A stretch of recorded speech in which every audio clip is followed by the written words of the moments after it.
May 1945. A ruined bridge over the river Elbe at a German town called Tangermunde. The spans are gone, dropped into the water by demolition charges, and what is left is a skeleton of twisted girders leaning out over the current. And crawling across that wreckage, hand over hand, is a German soldier. He has thrown away his rifle. He has thrown away his pack. He has walked and run and stumbled for days to reach this spot, past burning villages and abandoned equipment, on feet that stopped feeling like feet a long time ago. On the far bank, watching him come, stand American soldiers. For 4 years, men in his uniform had been told the Americans were the enemy. Soft, decadent, mongrel, not real soldiers at all. And now, this man is crawling over a broken bridge, exhausted and unarmed, praying with everything he has left that they will take him. This is not the story of how Germany was defeated. That story ends in a schoolhouse in Reims with a signature on a piece of paper. This is the story of what the German army did in the final weeks, the thing it did with its feet, not its guns. Because in the spring of 1945, hundreds of thousands of German soldiers made a choice. They abandoned their positions, their vehicles, their weapons, and they ran west, not away from the Americans, toward them. And that leaves a question that should stop anyone who thinks they know this war. For 4 years, the Wehrmacht had held the American soldier in open contempt. So why, when the end came, did those same men march hundreds of miles at terrible cost to lay their weapons at the feet of the enemy they had spent 4 years mocking? To understand what that flight actually meant, you first have to understand how deep the contempt ran.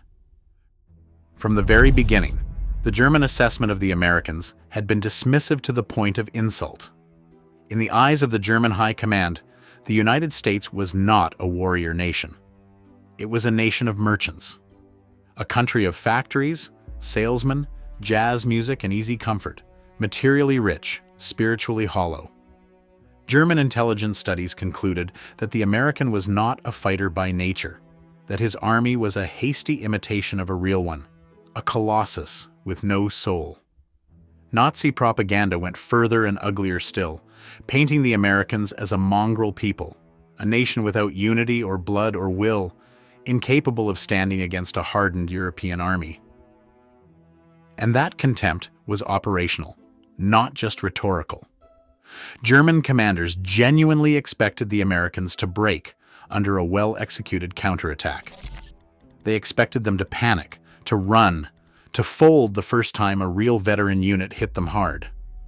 In North Africa, in 1943, the Germans got their first look at the Americans in the field, and the early results seemed to confirm everything they believed.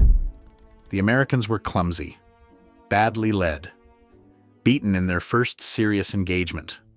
German officers filed those reports with a certain satisfaction. They were not preparing to fight an equal. They were preparing to teach a lesson to a nation of shopkeepers. Hold that thought. Hold that image of the confident German staff officer filing his report on the amateur Americans. Because in a little over 2 years, men from that same army would be swimming rivers to surrender to them. To understand why, you have to leave the Western Front entirely and look east at what Germany had done there.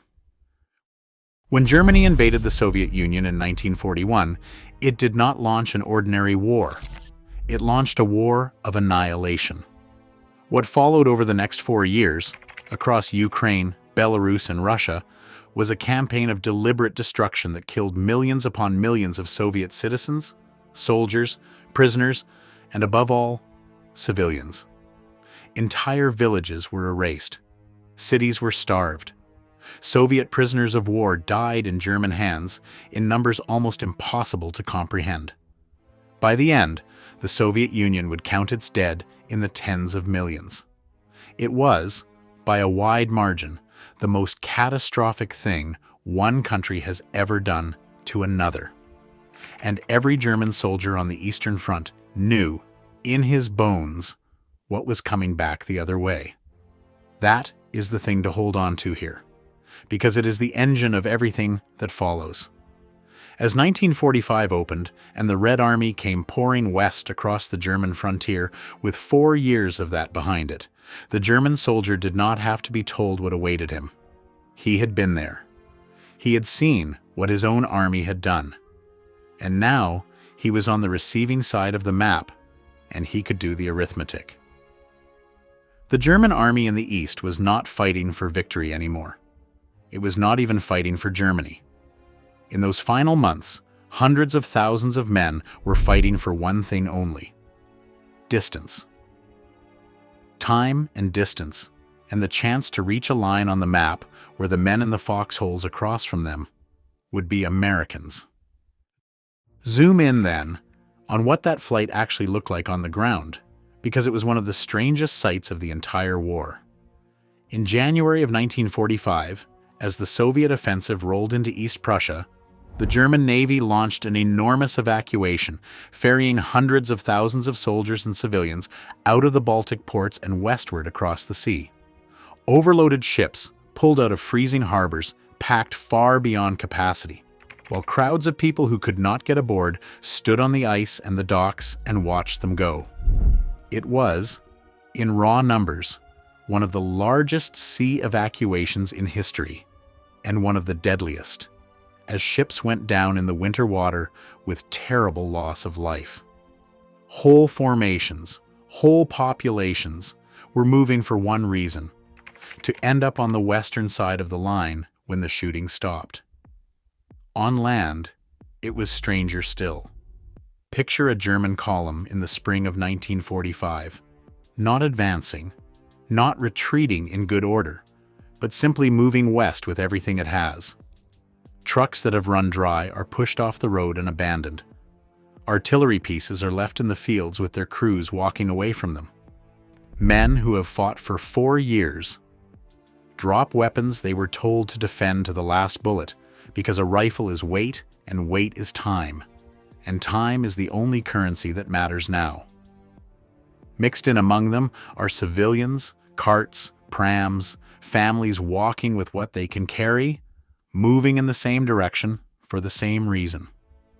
And somewhere ahead of all of them, unseen, is a river. And on the far bank of that river, American soldiers. Now go up to the level of the generals, because even they were doing it, and one of them turned it into an operation. In April 1945, a German army under General Walter Wenck was ordered by Hitler to march to the relief of Berlin. It was a fantasy order, given by a man in a bunker moving armies that no longer existed. Wenck's force was thin, made up in large part of very young and hastily assembled troops. He knew he could not save Berlin. Instead, he did something else. He drove his army toward the Elbe and used it to hold open a corridor, a road west, and then poured through it everything he could. Remnants of another shattered German army, the survivors of an encirclement to the southeast, came stumbling into that corridor. Civilians came with them, and all of it flowed toward the Elbe crossings and the American lines beyond, while Wenck's soldiers held the door open with their bodies. That is what the German army was doing in the last days of the war. Its final significant offensive operation in the East was not an attack. It was a chaperoned surrender, a fighting escort run by a general to deliver as many Germans as possible into American captivity. And at the top, the very top, the same calculation was running. After Hitler's death, the man left holding what remained of the German state was Admiral Dönitz. His government lasted barely a week, and its central policy was not defense and not victory. It was delay. Dönitz's people tried to spin out the surrender negotiations, and they tried something else too. They attempted to surrender to the Western Allies alone, while the fighting continued in the East. The purpose was nakedly obvious. Every extra hour was another few miles of road for the columns moving west. Another few thousand men who might reach the American lines. It did not work because the Americans said no. This is the crucible of the whole story, and it deserves to be understood clearly. General Dwight Eisenhower refused the partial surrender flatly. There would be no separate peace, no clever arrangement that let Germany hand itself to one enemy while fighting the other. The surrender would be unconditional, and it would be to all the Allies at once, or the Americans would simply seal their own lines and let the Germans deal with what was behind them. The Germans signed at Reims. And even then, in the short window between the signature and the moment the guns fell silent, the columns kept walking because every hour still counted. When it was over, the numbers told a story that no propaganda could touch. Millions of German soldiers ended the war in captivity, and the split between where they ended up was not remotely even. The overwhelming majority of them surrendered to the Western Allies, a figure that runs into the millions, and that vastly exceeded the number who fell into Soviet hands. That imbalance did not happen because the fighting had been heavier in the West. For 4 years, the war in the East had consumed the bulk of the German army. That was where the divisions were, where the front was longest, where the killing was worst. By any geography, most German soldiers should have finished the war facing the Red Army. Instead, they finished it walking into American custody. In a single pocket in Western Germany that April, more than 300,000 men laid down their arms to the Americans in one mass surrender. That is not a retreat. That is a verdict. Now flip it around and stand on the other bank, because the Americans found the whole thing bewildering. Picture a young GI on the west side of the Elbe in those first days of May. A few weeks earlier, men in those uniforms had been trying to kill him. He has friends who did not make it this far. He has spent months learning to treat every gray uniform in a tree line as a threat. And now, he is watching a tide come at him that he has no framework for. Not an attack. Not even an orderly surrender party under a white flag. A flood. Soldiers wading and swimming and crawling over wreckage. Officers who outrank anyone he has ever met, walking up with their hands empty. Men so exhausted they sit down in the mud as soon as they reach him and do not get up. And behind the soldiers, civilians, old men, women, and children with carts, asking, in a language he does not speak, to be let through. The scale of it broke every procedure he had. There were not enough guards, not enough trucks, not enough wire, not enough anything. Prisoners were being funneled into open fields because there was nowhere else to put them, and still more kept coming out of the east, walking toward him as though he were the last dry ground in the world. He had been told for years that he was fighting an army of fanatics who would defend every inch of German soil to the last man. Nobody had told him that the last thing that army would do was line up to get away from someone else. And no one had to explain to him what it meant. When the enemy runs 100 miles to be captured by you rather than face what is behind him, he has told you something about himself and something about you that no interrogation ever could. And now, hold the two images side by side, because this is the whole story in one frame. 1942. A German staff officer at a desk, writing in a formal report that the American is not a fighter by nature, that his army has no soul, that this nation of shopkeepers will fold when it meets real soldiers. 1945. A German soldier crawling across the girders of a blown bridge over the Elbe, unarmed, filthy, having walked for days and thrown away everything he owned, so that the man who takes him prisoner will be an American. There is no interrogation report more damning than that. The German army had spent 4 years telling itself what the Americans were. And when the moment came, when a man's judgment could not be a boast or a slogan, when it had to be a decision he made with his own legs, with his life. Riding on getting it right, the entire German army answered the question in one direction: west. Because they knew what an American prisoner of war camp meant. They had overrun American positions and seen the abundance in them. They had been captured, some of them, and found themselves fed and treated and processed by an enemy who followed the rules. Hundreds of thousands of German prisoners would sit out the end of the war in camps across the United States, on the other side of an ocean, in a country their leaders had told them was decadent and weak. And many of them would come home saying it was the first decent treatment they had received in years. That is the part the propaganda could never survive. Germany had told its soldiers that America was soft.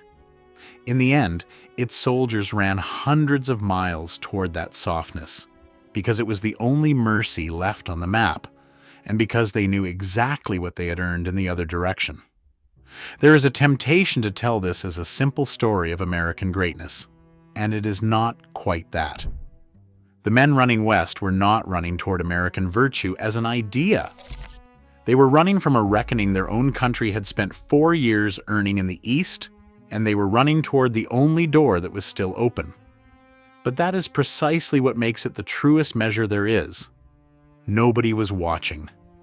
Nobody was filing a report. There was no propaganda value in it. There was just an exhausted man at a river, out of options, choosing who he would rather be at the mercy of, and choosing the enemy he had been taught to despise. For 4 years, the Wehrmacht told itself the American soldier was not worth respecting. In the spring of 1945, with their weapons in the ditch and their lives in their hands, they told the truth. They walked to him.